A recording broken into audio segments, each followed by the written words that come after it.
Je voulais tout à l'heure, ce que nous sommes en train de dire ici, l'événement que nous vivons est retransmis dans le monde entier. Je voudrais tout d'abord dire que laissons aux historiens demain de juger si nous avons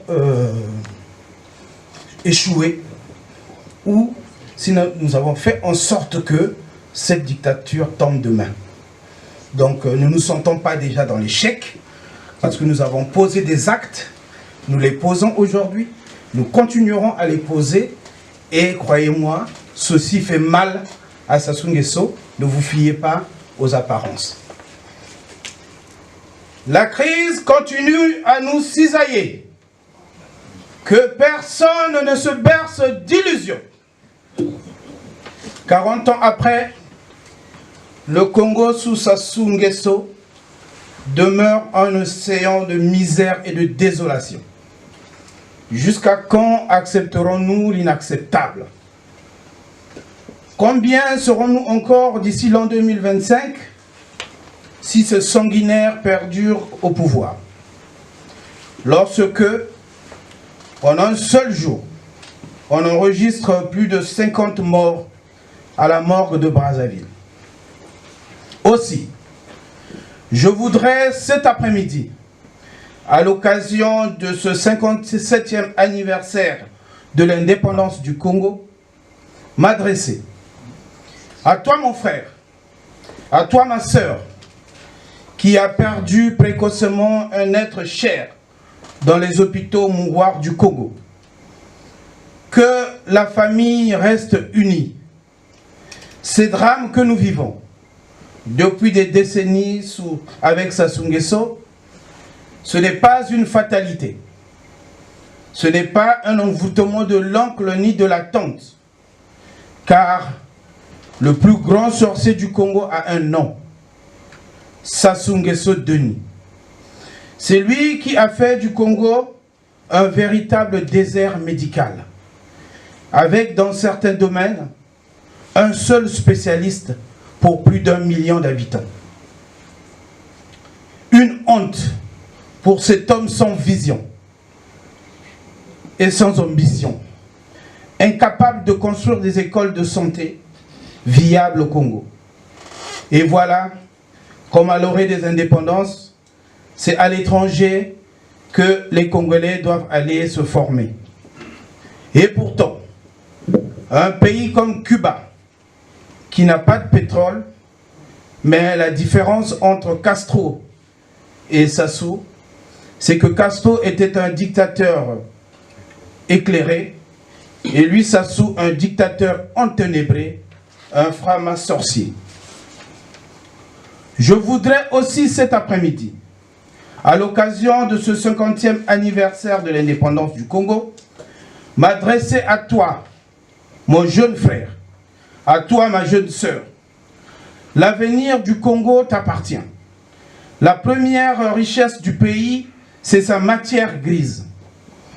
Malgré des recettes pétrolières colossales, en 33 ans de règne sans partage, Sassou Nguesso Denis n'a pas doté le Congo des moyens de son indépendance. L'université de Brazzaville est en lambeaux. Pointe-Noire n'a pas d'université. Et même sur les plateformes pétrolières, la main-d'œuvre qualifiée vient de l'extérieur.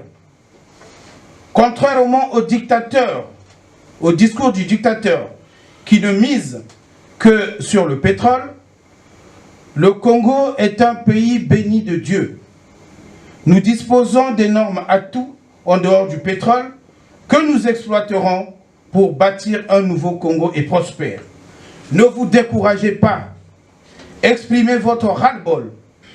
Prenez garde de l'opium du peuple, à savoir les sectes qui pullulent, l'alcool qu'on baisse les prix, et surtout les mélodies à la gloire du dictateur et son clan.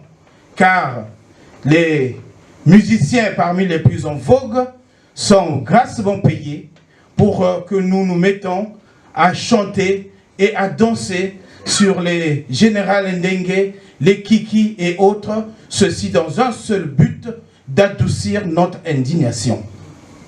Chers compatriotes, le 15 août, ce jour où Marie monta dans la gloire de Dieu, est un jour béni. Aussi, comme Marie, le 15 août doit redevenir notre jour de gloire. Je vous pose la question, chers compatriotes.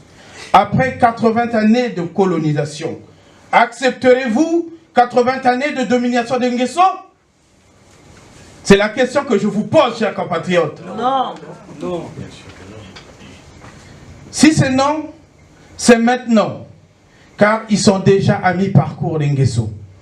Chacun de nous doit se lever et marcher contre la dictature, car les mauvaises nouvelles qui s'accumulent quotidiennement au Congo nous fragilisent tous, même ici en France ou à l'étranger.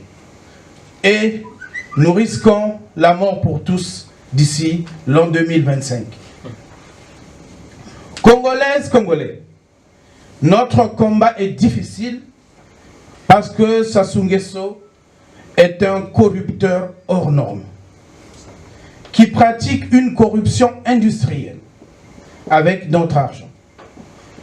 Notre salut ne viendra donc pas des étrangers, même pas de Macron.